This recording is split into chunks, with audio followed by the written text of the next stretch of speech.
திராவிட model அரசு மேல வைத்தெரிச்சல் இருக்கக்கூடிய பாஜக மாதிரியான கட்சிகள் எல்லாம் பின்புலத்தில் இருந்து 2 மண்டலத்தில் பணியாற்றிட்டு இருக்கக்கூடிய தூய்மை பணியாளர்களை தூண்டிவிட்டு ரொம்ப கேடுகெட்ட அசிங்கமான அரசியல் செய்ய பார்த்தாங்க. விரைவில் தேர்தல் வருது, அதுக்குள்ள எதையாவது கிளப்பி விட்டு எப்படியாவது திமுக அரசாங்கத்து மேல அதிருப்தியை உருவாக்குவோங்கிறது மட்டும்தான் இவங்களுடைய நோக்கம்.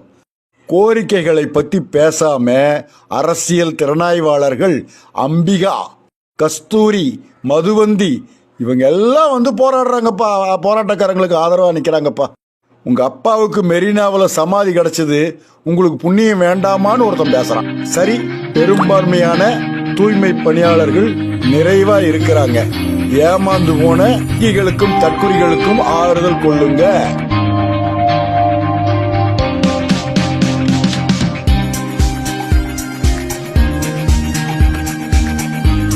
இதில் பார்த்தீங்கன்னா நான் எண்ணுலம் ஸ்டாப் பார்த்தீங்கன்னா வேலை பார்க்குறேன். ஆனால் பார்த்தீங்கன்னா இப்போ இந்த ராம்கி நிறுவனத்துக்கு எதுக்கு நான் வேலைக்கு வந்திருக்கேன் பார்த்தீங்கன்னா, இதில் நிறைய நலத்திட்ட உதவிகளும் எங்களுடைய வாழ்க்கைக்கு தேவையான எல்லாமே இதில் இருக்கு. அதில் பார்த்தீங்கன்னா எங்களுடைய மாதம் பார்த்தீங்கன்னா வாடகை கட்ட முடியாமல் ரொம்ப அவதிப்படுறோம். நாங்கள் எங்களுடைய முதல்வருக்கு எல்லாத்துக்காகவும் ரொம்ப முதல்ல நன்றி கடனை தெரிவிக்கிறோம். வாடகை கட்ட முடியாது, ஒவ்வொரு மாதமும் 5000 6000 ஒரு வருஷத்துக்கு ஒரு முறை வாடகைக்காரங்க 1000 ரூபாய் 2000 ரூபாய் ஏத்தினே இருக்கிறாங்க. ஆனா எங்களால வாடகை கட்ட முடியாம அவஸ்தைப்படுறோம். எங்களை இந்த நிறுவனத்துக்கு நாங்க வேலைக்கு வந்ததுக்காக ரொம்ப பெருமைப்படுறோம். நாங்க முதல்ல எங்களுக்கு சீட்டு கொடுக்க இது பண்றோம். மார்க் கம்மியா எடுத்தாலும் தூய்மை பணியாளர்கள் பிள்ளைகளுக்கும் காலேஜில் சீட்டு கிடைக்கும்னு சொல்லியிருக்கிறாரு.